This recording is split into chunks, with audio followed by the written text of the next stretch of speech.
قیمت ما خور مور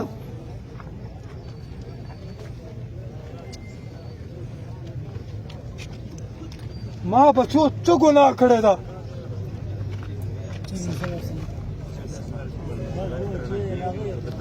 زه به تل جنازې کوم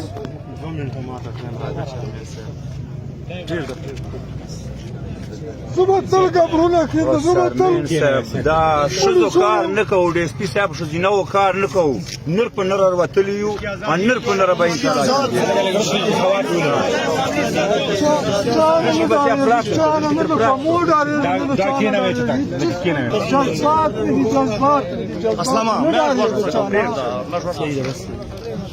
چانه نه ډارېږم بچي مې قربان دي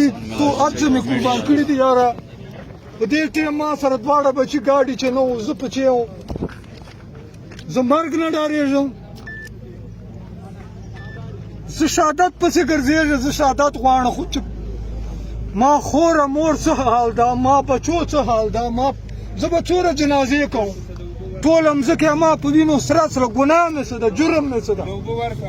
نن ملا خاموش ده نن مشر خاموش ده ملا مې ولې خاموش ته دغه منبر باندې جناب محمد رسول الله دا کردار و په دغه منبر مسجد نبوي چې محمد رسول الله څه کردار و دغه مشر دغه لونګۍ پګړۍ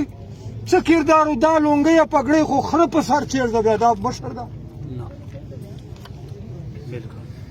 ما لونګۍ پګړۍ څسله ما تور سرې څسلې چې سرونه ورښیي په ملازۍ چټان چې چیرې پښتو حیا سته که نه پښتون چې ته نن ما ته سیاسته پارټۍ ته نن ما سره بلیک میلینګ او بارګینینګ کې اسلام آباد پېښور چې ناستې ته نن وزیر اعلی توب غواړې ته نن حکومت چې حصه غواړې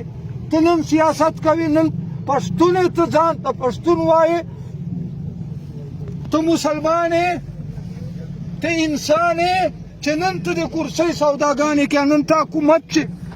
سوداګانې کې منیسټریګانو سوداګانې کې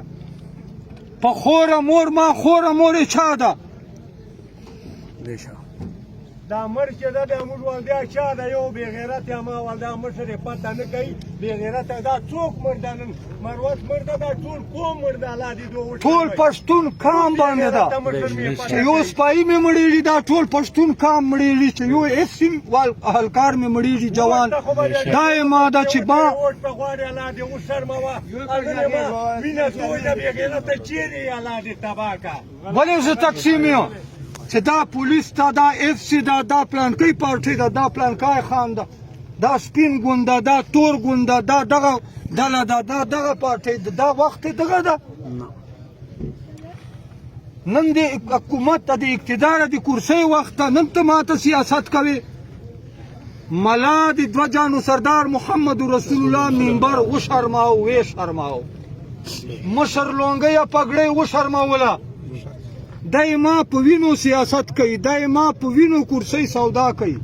دای ما په وینو باندې حکومت سودا کوي دای ما په وینو باندې ایم ان ای ایم پی سودا کوي دای ما په وینو باندې وزارتو سودا کوي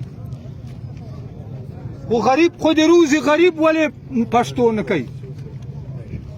غریب ولې پښتو نه کوي د غریب عوام ولې پښتو نه کوي